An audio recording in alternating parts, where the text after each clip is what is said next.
Subscribe now and press the bell icon. Never miss an update. नमस्कार friends, राष्ट्रीय blind YouTube channel में आप सभी का स्वागत है। अगर आप चैनल पर नए हैं तो आप सभी से रिक्वेस्ट है कि आप हमारे चैनल को सब्सक्राइब करें, बेल आइकन को ऑल पर सेट करना बिल्कुल भी ना भूलें ताकि हमारे आने वाली वीडियो की नोटिफिकेशन सबसे पहले आपको मिल सके। अगर आपको हमारी वीडियोस अच्छी लगती हैं तो वीडियोस को लाइक करें, शेयर करें और कमेंट में अपना फीडबैक देना बिल्कुल भी ना भूलें। आप हमारे चैनल के अबाउट में जाके हमारे व्हाट्सएप ग्रुप का फॉर्म फिल करके हमारे व्हाट्सएप ग्रुप का हिस्सा बन सकते हैं। फीमेल्स के लिए अलग से एक व्हाट्सएप ग्रुप है, तो आप फॉर्म भर के उसमें ऐड हो सकते हैं। साथ ही हमारे चैनल के अबाउट में हिंदी ऑडियो शायरी एक दूसरे यूट्यूब चैनल का भी लिंक है, आप जाकर उसको भी सब्सक्राइब करें। हमारे टेलीग्राम चैनल और हमारे व्हाट्सएप चैनल का लिंक भी आपको अबाउट में मिल जाएगा, आप वहां से ज्वाइन कर सकते हैं। इसके साथ ही अगर आप अपनी वीडियोस के लिए कोई म्यूज़िक चाहते हैं तो हमारे टेलीग्राम चैनल का लिंक अबाउट में दिया हुआ है, तो आप हमारे Telegram channel audio music factory को वहां से ज्वाइन कर सकते हैं। तो आपका ज़्यादा समय न लेते हुए अब ले चलती हूँ आपको वीडियो की ओर।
गत रात्रि के स्वप्न और इस प्रकार दूतों के आगमन ने भरत के मन में उठने वाले अनिष्ट की आशंका को और प्रबल कर दिया, किंतु उनके बार बार पूछने पर भी दूतों ने किसी भी अशुभ समाचार के विषय में कुछ नहीं बताया।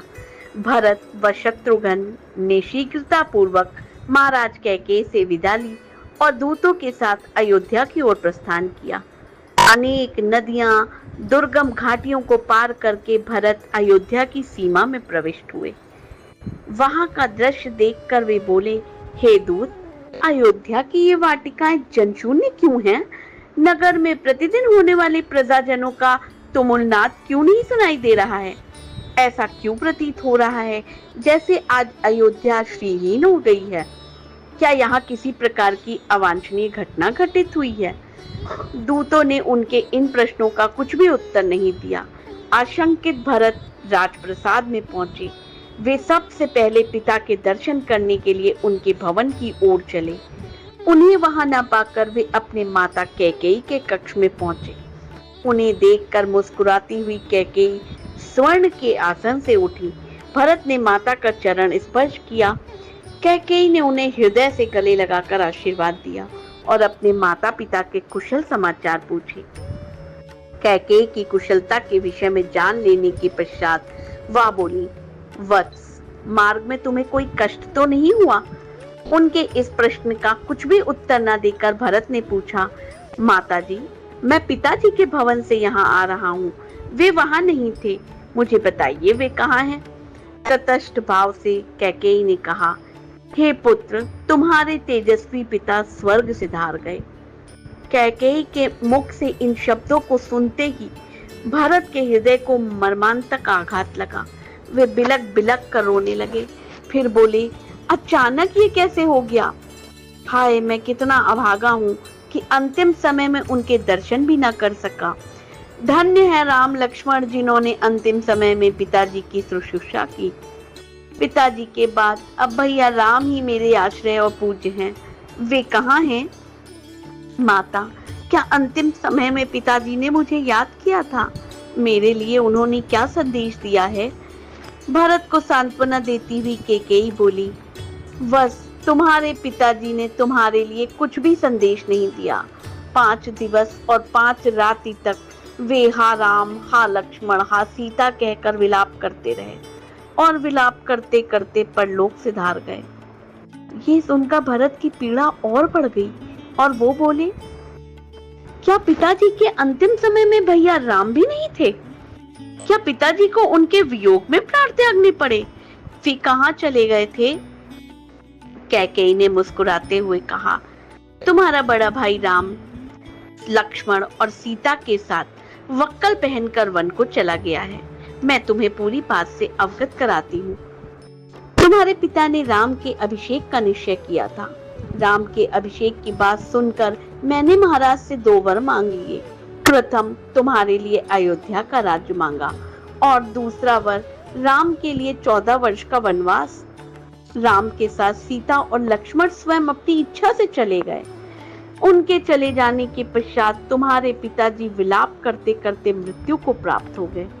अब ये राज्य तुम्हारा है, अतः शोक को त्याग दो और निष्कंटक राज करो।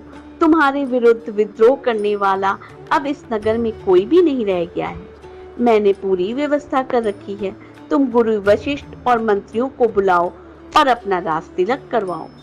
राम लक्ष्मण के वनवास के विषय में और पिता की मृत्यु का कारण जानकर भरत का मन व्यथा से भर गया, साथ ही उनका तन क्रोध से जल उठा। वे बोले, हे पापिन माते, तुम रघुकुल का कलंक हो। मेरे भाइयों के वनवास और पिता की मृत्यु का कारण तुम्हारी दुष्टता ही है। तुम रघुकुल का नाश करने वाली नागिन हो। हे जड़ बुद्धि, तुमने राम को वन क्यों भेजा? मुझे तो प्रतीत होता है पिताजी की भांति माता कौशल्या और माता सुमित्रा भी पति और पुत्र के वियोग में अपने प्राण त्याग देंगी। राम भैया तो तुम्हारा मुझसे भी अधिक सम्मान करते थे। माता कौशल्या तुम्हारे सर सहोदर भगनी जैसा व्यवहार करती थी। फिर तुमने इतना अन्याय क्यों किया? हे प्राषाण हृदय माता, जिन भाइयों और भाभी ने कभी दुख नहीं देखा, उन्हें इतना कठोर दंड देकर तुम्हें क्या मिल गया? भैया राम के वियोग में तो मैं पल भर भी नहीं रह सकता। क्या तुम इतना भी नहीं जानती कि सद्गुणों में मैं राम के चरणों की धूल के बराबर भी नहीं हूँ? तुमने मेरे मस्तक पर बहुत बड़ा कलंक लगा दिया। मैं इसी क्षण तुम्हारा परित्याग कर देता, किंतु तुम्हारे उदर से जन्म लेने के कारण मैं ऐसा नहीं कर सकता। अस्तु, मैं यदि तुम्हें नहीं त्याग सकता तो क्या अपने प्राण तो त्याग सकता हूँ। मैं विष खा लूंगा या वनों में राम को ढूंढते हुए प्राण दे दूंगा। या तुमने कैसे भुला दिया कि इक्ष्वाकु वंश कुल में सदा से ज्येष्ठ पुत्र ही राज करते आया है। मैं अभी वन जाकर राम को वापस बुला लाऊंगा और उनका सिंहासन उन्हें सौंप दूंगा। इतना कहकर वे शत्रुघ्न सहित रोते रोते कौशल्या के भवन की ओर चल दिए। भरत और शत्रुघ्न ने माता कौशल्या का चरण स्पर्श किया। उन्हें आशीर्वाद देकर कौशल्या बोली, बस यह तो अच्छी बात है, तुम्हें राज्य प्राप्त हो गया, किंतु निर्दोष राम को वनवास देकर तुम्हारी माता को क्या मिला? मैंने निश्चय किया है कि तुम्हारे सिंहासन संभालने के पश्चात मैं भी वन को चली जाऊंगी। उनके इन शब्दों को सुनकर भरत ने रोते हुए कहा, हे माता, आप मुझे क्यों दोष देती हो? जो कुछ भी हुआ वह मेरी अनुपस्थित में हुआ। भैया के वियोग में तो मेरा हृदय फटा जा रहा है। उनके बिना अयोध्या का तो क्या, यदि त्रैलोक का राज्य भी मुझे कोई दे तो मैं नहीं लूंगा। राम के वनागमन में यदि मेरी लेश मात्र भी सहमति हो तो मुझे रौरव नरक मिले। इसी समय भूमि फट जाए और मैं उसमें समा जाऊं। यदि इस दुष्ट कार्य में मेरी सहमति हो तो मुझे वह दंड मिले जो घृणित पाप करने वाले पापी को मिलती है। इतना कहकर रोते हुए भरत मूर्छित होकर कौशल्या के चरणों में गिर पड़े। जब कुछ चैतन्य हुए तो कौशल्या बोली, बेटा, इस प्रकार की बातें करके मुझे क्यों दुखी करते हो? क्या मैं तुम्हें और तुम्हारे हृदय को नहीं पहचानती? और वे भरत को नाना प्रकार से सांत्वना देने लगी। दूसरे दिन प्रातः काल गुरु वशिष्ठ ने शोकाकुल भरत को धैर्य बंधाते हुए कहा, कि महाराज दशरथ की अंत्येष्टि करने के लिए प्रेरित किया। राजगुरु की आज्ञा का पालन करने के लिए प्रयास करके भरत ने हृदय में साहस जुटाया और अपने स्वर्गीय पिता का पेटकर्म किया। शैल कुंड में रखे गए शव को निकालकर अर्थी पर लिटाया गया। अर्थी पर पिता का शव देखकर भरत का हृदय चीत्कार कर उठा। रो रो कर वे कहने लगे, हाँ पिताजी, आप मुझे छोड़कर चले गए। आपने तनिक भी विचार नहीं किया कि अनाथ होकर मैं किसके आश्रय में जीऊंगा। आप मुझसे बात नहीं कर रहे हैं क्योंकि आप मुझे दोषी समझते हैं। आप स्वर्ग सिधार गए, भैया राम वन को चले गए। अब इस अयोध्या का राज कौन संभालेगा। भरत को इस प्रकार विलाप करते हुए महर्षि वशिष्ठ ने कहा, वत्स, शोक का त्याग कर महाराज का पेट कर्म आरंभ करो।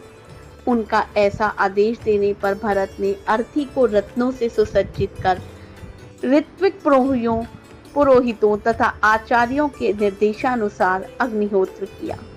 भरत, शत्रुघ्न और वशिष्ठ मंत्रीगण अर्थी को कंधे पर उठाकर शमशान की ओर चले। रोती बिलखती प्रजा भी शव यात्रा में पीछे पीछे चलने लगी। अर्थी के आगे निर्धनों के लिए सोना, चांदी, रत्न लुटाए जा रहे थे। सरयू तट पर चंदन, गुग्गल आदि से चिता बनाई गई और शव को लिटाया गया। सभी रानियां विलाप करके रोने लगी। भरत ने चिता में अग्नि प्रज्वलित की और सत्यपरायण महात्मा दशरथ का नश्वर शरीर पंचभूत में विलय हो गया। 13वें दिन जब भरत अपने पिता के अंतिम संस्कार से निवृत्त हुए तो मंत्रियों ने उनसे निवेदन किया, हे रघुकुल भूषण, दिवंगत महाराज आपको राजा बना गए हैं, इसलिए आप न्यायपूर्वक हमारे राजा हैं, अतः आप सिंहासनारूढ़ होने की कृपा करें। इस पर भरत बोले, सदा से रघुकुल की रीत रही है, पिता के स्थान पर ज्येष्ठ पुत्र ही राजा होता है, इसलिए इस सिंहासन पर मेरा अधिकार नहीं है। इस पर केवल धर्मात्मा राम का ही अधिकार है। मैंने निश्चय किया है, मैं वन से राम को लौटा लाऊंगा। उनके स्थान पर मैं स्वयं 14 वर्ष पर्यंत वन में रहूंगा। अतः आप सभी तत्काल भैया राम को वापस लाने के लिए वन की जाने की तैयारी करें। भरत के इस कथन ने सब में एक नया उत्साह उत्पन्न कर दिया। उनके मन में राम के लौटने की आशा प्रबल होने लगी। समस्त तैयारियां पूर्ण होने के पश्चात भरत, शत्रुघ्न, तीनों माताएं, मंत्रीगण, दरबारी आदि चतुरंगी सेना के साथ वन की ओर चले। प्रजाजन उत्साह में भरकर राम और भरत की जय जयकार करते जाते थे। राजा गुह के नगर श्रृंगवेकरपुर के निकट गंगा तट पर उन्होंने अपना पड़ाव डाला। विशाल सेना के साथ भरत के आने का समाचार राजा निषाद तक भी पहुंचा।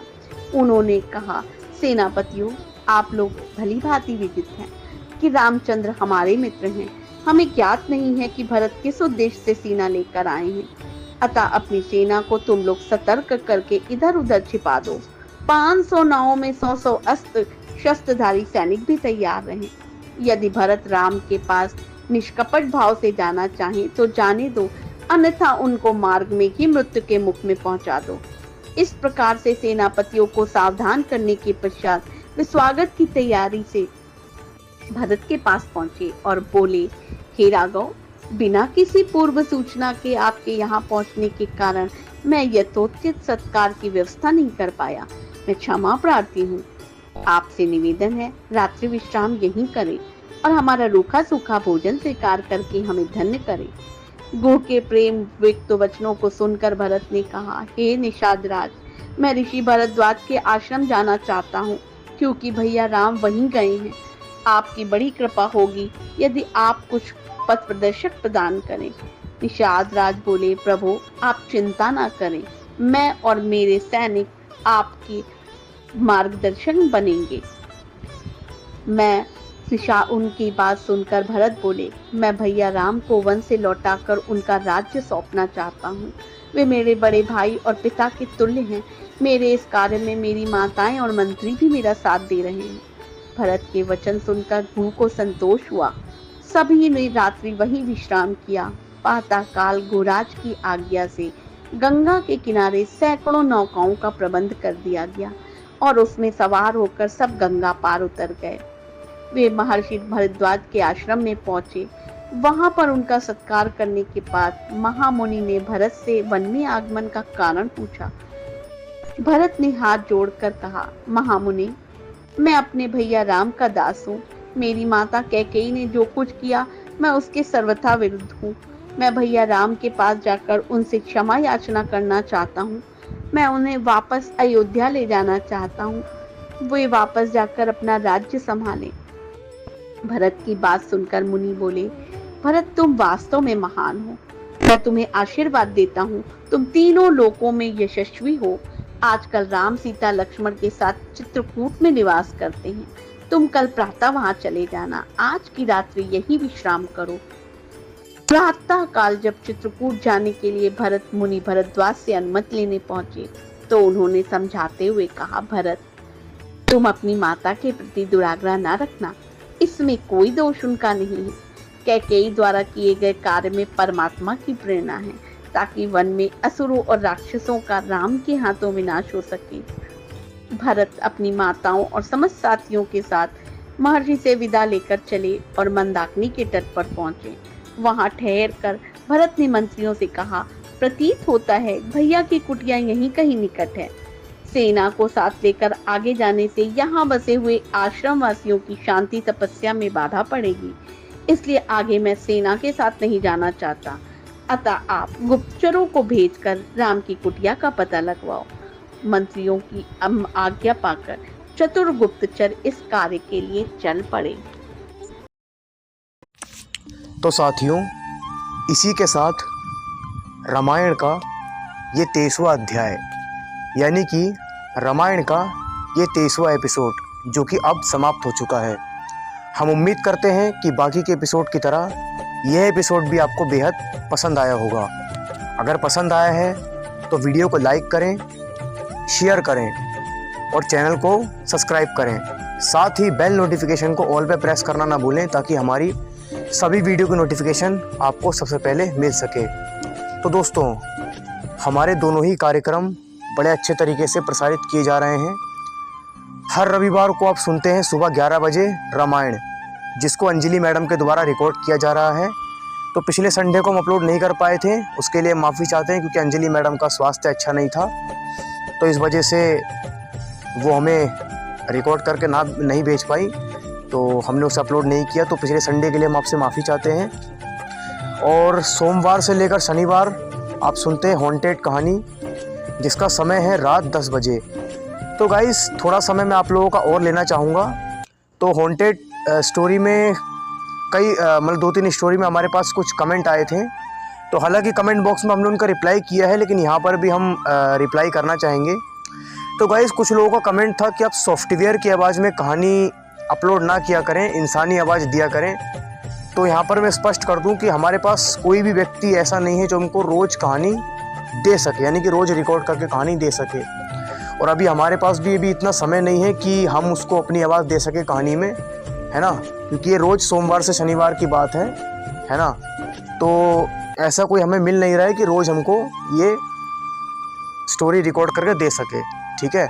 तो इसलिए हम सॉफ्टवेयर की आवाज़ में इस हॉन्टेड कार्यक्रम को प्रसारित कर रहे हैं सोमवार से लेकर शनिवार।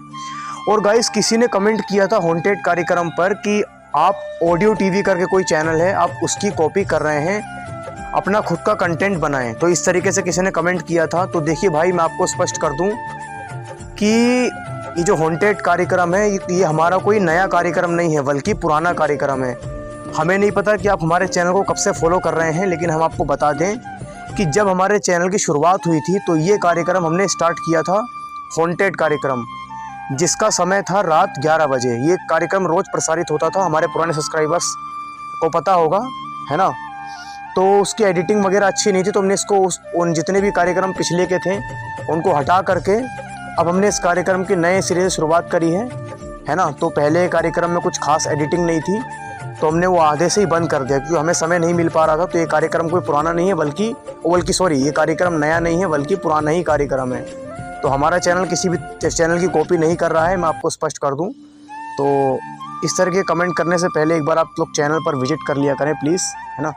हालांकि जो पुराने कार्यक्रम थे हॉन्टेड स्टोरी के, उसको फ़िलहाल हमने हटा दिए थे क्योंकि वो उनकी कुछ खास एडिटिंग नहीं थी, और जब ये चैनल क्रिएट हुआ था तो हमें कुछ खास नॉलेज भी नहीं थी, तो इसलिए हमने इस कार्यक्रम को नए तरीके से शुरुआत करी है। तो आई होप जिन जिन लोगों ने भी कमेंट किए थे तो उनके डाउट क्लियर हुए होंगे। तो यही कुछ कमेंट आए थे जिनके मैंने कमेंट बॉक्स में भी रिप्लाई दिए हैं और इस वीडियो में भी स्पष्ट कर दिए हैं। चलिए गाइस, अब आप लोगों से मुलाकात होती रहेगी, है ना। तो हम मिलते हैं सोमवार से लेकर शनिवार रात 10 बजे और प्रत्येक रविवार को सुबह 11 बजे। चलिए गाइस, अब मैं आपका ज़्यादा समय नहीं लूँगा, है ना। तो अब मिलते हैं आप लोगों से कल रात 10 बजे। तब तक के लिए आप लोग अपना बहुत ख्याल रखिएगा और देखते रहिएगा राष्ट्रीय blind YouTube channel. Thank you so much.